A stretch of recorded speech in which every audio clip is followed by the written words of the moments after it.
Hello, everybody. Welcome to World Sports Talk. Today we brought Nishant again. You guys loved his opinions. Some of you didn't like it, but that's fine. You showed your passion in the comments. So he's back with NFL division winner predictions. So take off. Yeah, the thing, Fa, I realized that last time was that there's a lot of Brock Purdy fans in your comment section. There's a lot of Brock Purdy fans, a lot of Daniel Jones fans, but if we're not doing hot takes, what are we doing? So let's get into it. So NFC division predictions. So let's start with the NFC North. Now I'm just gonna come right out here and say the Packers, the Green Bay Packers, I think are the team that's gonna win in the NFC North. The reason I think this is because you know if you've ever been to a casino, if you've ever gotten on a hot streak, like you're getting 21s every hand is what the Packers are doing with quarterbacks. The Packers had Brett Favre, one of the best quarterbacks of all time. Right after, with like no transition period, they had to move off him for Aaron Rodgers, who is one of the best quarterbacks of all time. And now, I mean, with Jordan Love, it's almost like they might have struck gold 3 times in a row. And so when we think about Jordan Love and we think about the Packers, I think it's an indication that they're in prime position to have one of the luckiest streaks in history. Jordan Love, everything from his rookie season was promising, and the playoff performance up until obviously the blown game where they lost against the 49ers was very promising. And I think that if he can build off that and avoid that sophomore slump, they're in perfect shape. You look at Minnesota. I think Kirk Cousins. Everyone has flaws with him, but he was at least going to get you to the playoffs. And I think you look at the other teams in there. You look at the Bears. They're a bit green with Caleb Williams, and I think even for a number one overall draft pick, it's too early to kind of crown him as a division winner right away. And then you look at and then you look at the Lions, and I think the Lions are a lot of people's favorites in that NFC North. But I think the one thing with the Lions is they achieved so much last year and they got to exactly the place that everyone thought they were going to. And I think sometimes after that, there's a little bit of a letdown, a little bit of a lag. But yeah, so Packers for the NFC North. For the South, I would go with the Tampa Bay Buccaneers.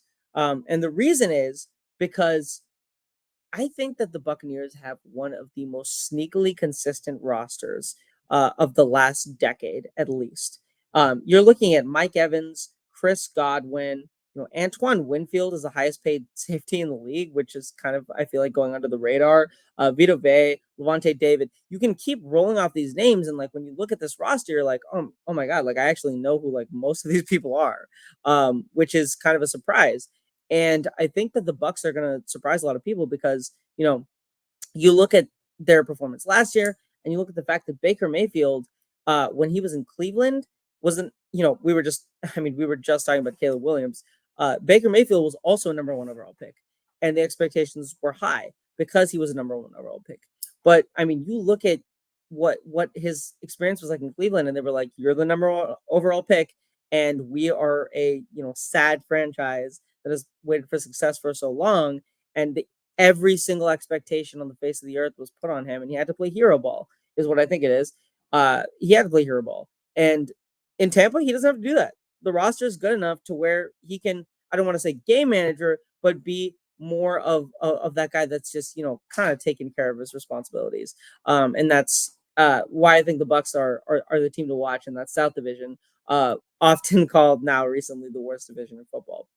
Now the NFC East. I hate the fact that I'm about to say this, Fa, because I mean you're a big soccer fan, right? And Yes. what's the team you hate the most, or what? Better yet, what's the team that is the most hated in soccer, in professional I soccer? mean, it really depends on the league. Yeah, Um, let's talk like maybe like Premier League or Champions League, or right? Probably Manchester City because they're very successful and the success comes from like oil money. Yeah, Um, and old they money. did. Yeah, yeah, and they did break a lot of rules, which are being investigated. So yeah, I would say it's them. Yeah, Manchester City is a great example. The Dallas Cowboys are the Manchester City of NFL football. They are successful. However, I mean, honestly, the old money point is great because Jerry Jones are older than time itself. But I think everyone does genuinely, if you're not a Cowboys fan, strongly dislike them is a term that I would use. And while they have been very successful in the regular season, their playoff success is pretty small. So I think it's infrequent. There's memes and jokes and everything about them not having success in the playoffs since the 90s. Um, However, the reason I'm picking the Cowboys, as much as I hate to pick the Cowboys, is because of Dak Prescott. Dak Prescott, whenever money is on the line, somehow shows up. And we're talking about these regular season things. When quarterbacks get paid, they get paid because they had the season right before they got paid was really good and their stats were really good. And they showed up in crunch time and blah, blah, blah, blah, blah. Dak Prescott is the world's biggest expert on, you know, having these, good performances all the time, but never, surpassing that threshold until he gets to the playoffs. And then he has not been as great. But in the regular season, when those contract details are on the line and when there's money on the line and when he could make, millions and millions and millions of dollars, he seems to be one of the best quarterbacks in the league. There was a stat that I saw a couple of weeks ago where Dak Prescott's regular season statistics are akin to that of Patrick Mahomes, which is insanity. And so I think that the Cowboys are at an inflection point with Dak being kind of on the line, and they're going to be in, potentially in quarterback purgatory and everything. And Michael Parsons, there's been rumors about, is he unhappy and how do you deal with that? Is he going to leave, et cetera, et cetera. I think the Cowboys, I don't want to say this is their year to win the Super Bowl, but this is their year to at least win the division. And the NFC East is one of those divisions that it's like a rotary phone. It's every year it's a different winner. They had a historic streak of a different winner every year since 2002, 2003. So yeah, I think the Cowboys, as much as I hate to say it. Now the NFC West, I'm a Seahawks fan, and I hate to say this, I think it's the Rams, and the reasoning has less to do with the Seahawks. I mean, I won't get into that, but I think Sean McVay is one of those coaches that is, first of all, generationally good. He is the new wave of what the NFL, I think, is going to look like in 10 years. There is a reason why every single person that Sean McVay, has ever worked with basically is getting coaching interviews. It's because, for all intents and purposes, he's a genius. He has innovated the offensive system in the NFL to a new point in time. He is the Steph Curry of coaches in the way that he's literally changed the game. And I think that McVay being the coach of a team that's, not having that much success, that does not last for a while. Because, I mean, if you looked back at it, every historic coach ever, look, every all-time great coach has had bad seasons, but great, all-time great coaches do not have 3 bad seasons in a row. That just doesn't happen. And, last year was not the worst season, but it's not up to Sean McVay standards. And I think that they're going to come back and take the West. I think they've made roster moves that support that theory as well.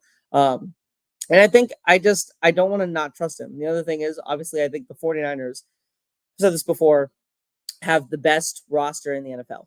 And I think they still do after last season. But I think that you have your second disappointing Super Bowl loss in the span of, a few years to the same team and just can't get over that hump. And Kyle Shanahan has a choker reputation. I think it's hard to avoid that Super Bowl loser hangover. It's probably the worst hangover in existence. It's a cycle, man. Yeah, exactly. AFC. Let's the other conference, the AFC North. I'm gonna go with the Steelers. And I heard I read a couple comments in the last video about my disrespect to the Browns, and my response to that is that while the Browns have had a couple years of success in recent history, I think there's a longevity, there's a plethora of a sample size of them being one of the worst run organizations in sports. And until they, I don't know, win a Super Bowl, make a Super Bowl, do something to jar that image, I can't fully put my faith behind them. And the other part of that is the Steelers are the exact opposite. They are one of the best run organizations in sports. They are, they have, I think they're tied for the most Super Bowl wins in history, and I think that Mike Tomlin is emblematic of that. Now, the Steelers made headlines this year by signing two quarterbacks that could arguably both start in Russell Wilson and Justin Fields. I mentioned before I'm a Seahawks fan. I've seen Russell Wilson play for my entire life, and I was a Russell Wilson fan. Then he left, and that Denver situation I think wasn't for him.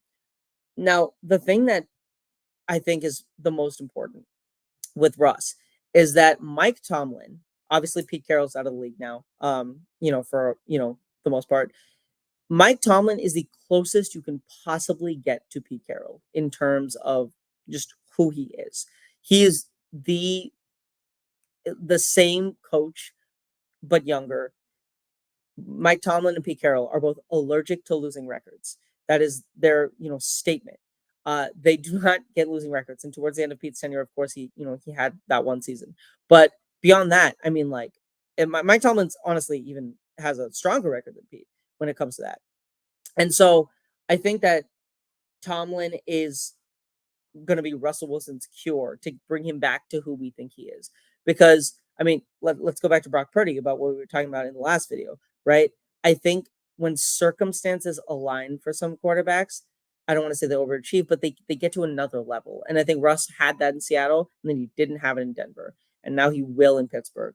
And I think, I love Justin Fields. I don't think that he's going to be the starting quarterback come week 8 or what everyone's saying. I don't think this is a big race or anything. I think Russ is clearly the starter, and I think Tomlin is going to be his messiah, so to speak. And also the last note on this is I don't think we should sleep on Arthur Smith as an offensive coordinator. There's that line in Iron Man where he goes, Tony Stark built this in a cave with a box of scraps. Arthur Smith was Classic. playing with a box of scraps in Atlanta, is what my headline would be for that. Um, Obviously there were complaints about, he's not getting the tight end the ball, the Drake London or Kyle Pitts or whoever.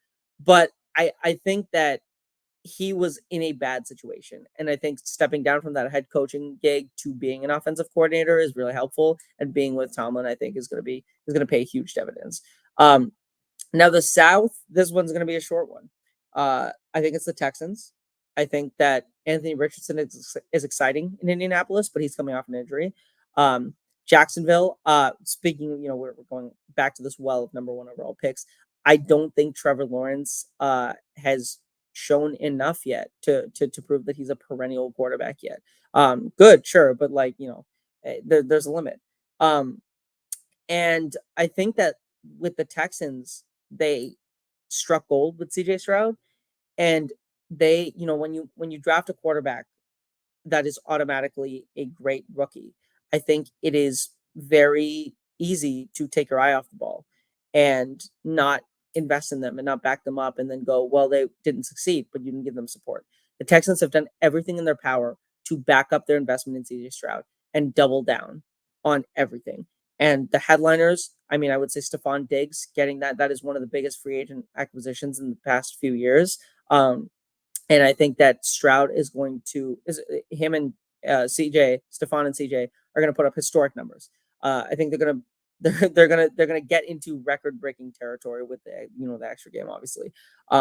Joe Mixon, I think, from the Bengals is an incredible addition. I think he's been remarkably consistent in Cincinnati, and them losing him, I think, was more of the product of the running back market than their actual thoughts on him. Even Dalton Schultz is sneaky good as an addition. Win now as a saying is an understatement for the Houston Texans. I mean, and the other thing is D'Amico Ryan he's a player's coach. We're talking Pete Carroll earlier. He's a player's coach. His players clearly believe in him, and last year was backed up by that. And I don't want to get ahead of myself, but I mean, I would check the FanDuel, DraftKings, whatever odds on what the Texans Super Bowl odds were, because if CJ Stroud again avoids that sophomore slump, I think the sky's the limit. The East, we touched on this in the last video, so I'll kind of breeze through it. I think it's the Dolphins. I think they finally get over the hump, and the reason I think they get over the hump is because of two things. Number one, Bill Belichick is gone, and I think that Mike McDaniel is the future of that division. We were talking about Sean McVay, and I said he's the future of the NFL. Mike McDaniel is one of those guys that is in that, I don't want to say tree because he was, almost co-workers with him in Washington a long time ago. But I think that Mike McDaniel has the potential to be the best coach in the league, a historically great coach. I mean, the Dolphins roster perfectly complements his futuristic thinking. You're looking at a speed roster. They have those speed kills signs on the highway sometimes. That's what the Dolphins offense is.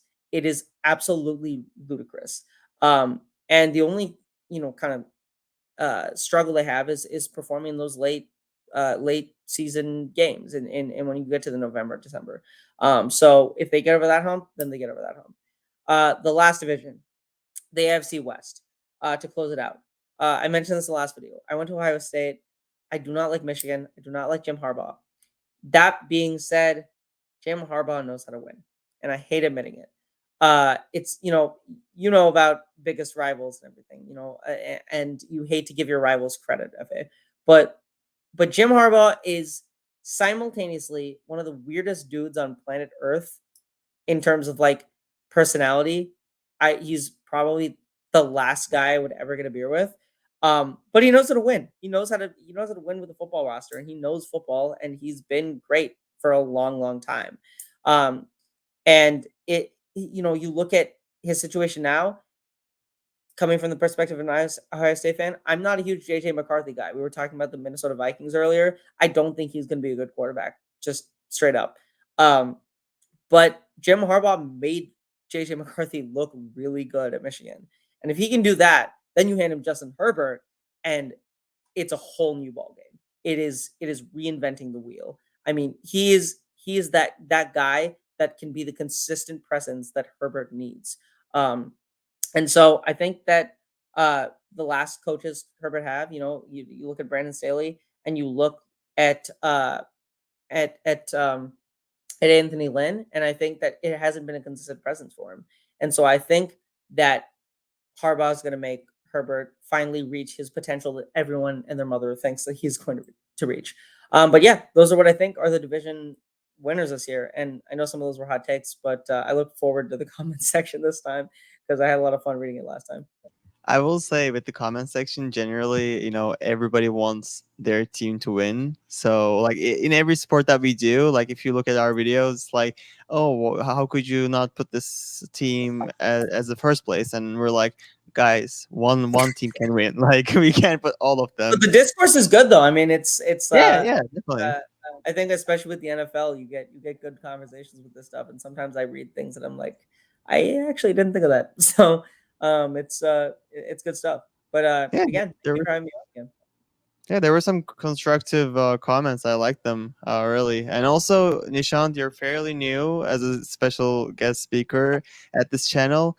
This channel has a magic where generally, like normally in most videos, we just mess around, but most of the time, somehow what we say comes true. So we will see if your Well, predictions come true. they're on paper now. I mean, like we can go back at the end of the season and let's see how much out of 8 that I got. I would love 50% at least. I would say at least 6 you're going to get. Yeah, Um, knock on wood. yeah, but yeah, that was the predictions video, guys. He'll be back soon again. Glad that you're loving the NFL videos, and we will see you on the next one.